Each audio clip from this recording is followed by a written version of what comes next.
only the United Kingdom, France, and the United States among the NATO countries maintain their own nuclear arsenal.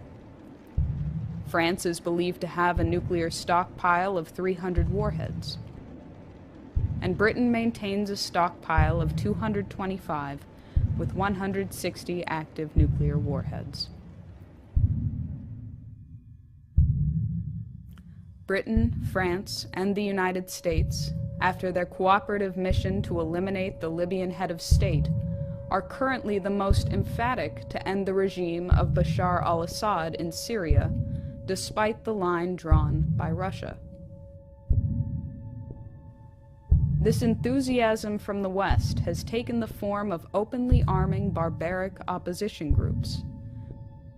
They have claimed the right to enforce humanitarian intervention policies of the type championed by Iraq War architect Tony Blair.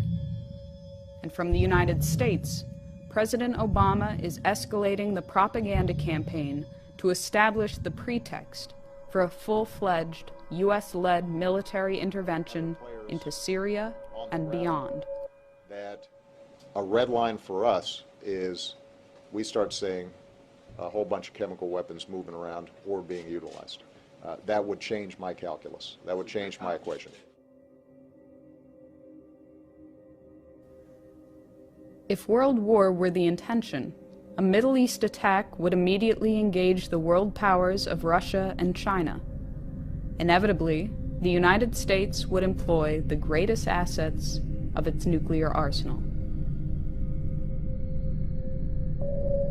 The trajectory of a ballistic missile launched from the Pacific Ocean or Atlantic Ocean, the normal patrol areas of the Ohio-class submarine, would most likely cross China or Russia, assuming the target to be somewhere in the Middle East or Asia in general. This has two significant implications.